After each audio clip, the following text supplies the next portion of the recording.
乐理嘛，它确实会有一点点困难。当没做明白的时候，我不想放弃，我把自己的头发染坏，正反差那套，你晓得吧？下顿饭吃减脂餐，想想都觉得好可怕。台子一降下来的时候，amazing！ 我心态出了奇的好。听到子瑜的专辑，子瑜记住子瑜。一首歌，一场对话，我的音乐你来听。新浪娱乐的朋友们，大家好，我是歌手子瑜，今天很高兴来到这里做客。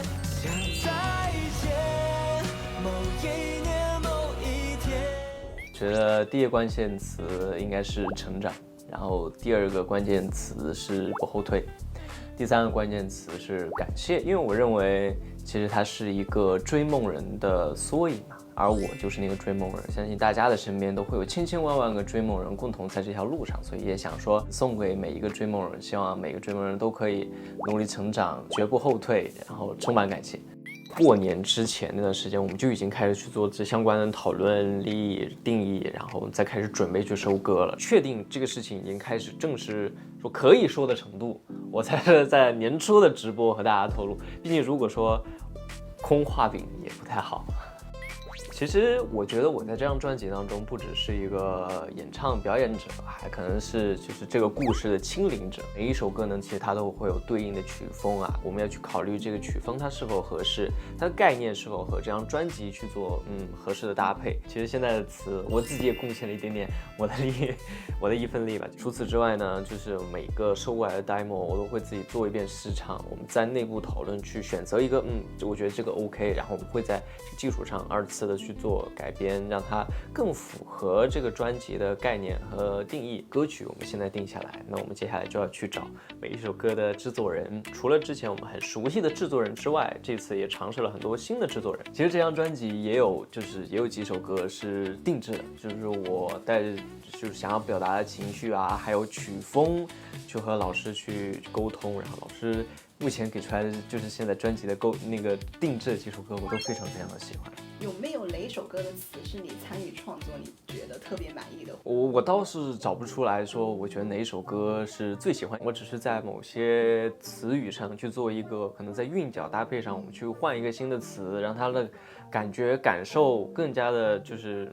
更符合我本人的一个能表达的习惯。第一个呢，就是大家很熟悉的陈伟伦老师，因为陈伟伦老师是我们那个有点意思演唱会的音乐总监。然后除此之外呢，我觉得非常印象深的就是那个《Run It》这首歌的制作人老师贺连长红老师，因为贺连长红老师就非常擅长这种节奏性比较强的歌曲。经过贺连长红老师的改编之后，他很多的嘀咕我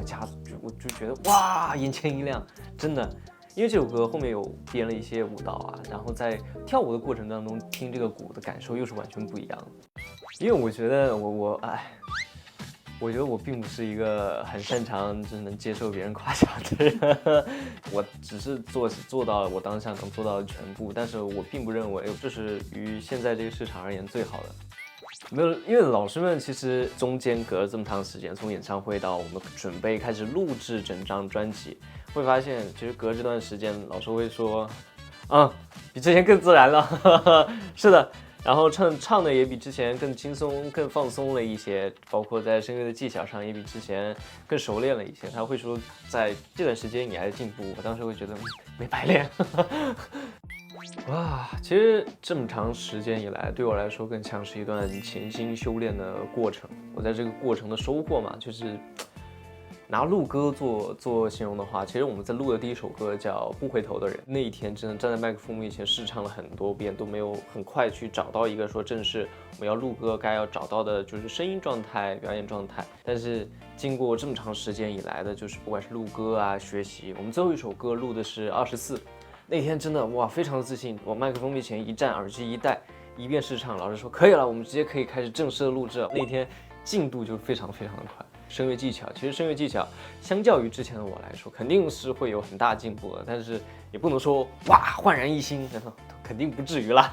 樂理嘛，它確實會有一點點困難，但是我不會放棄的，畢竟這個東西想要把音樂好好的做好，樂理是完全是不可能欠缺的，就是加油吧，就像那些專輯的那個 Run It 一樣，不後退。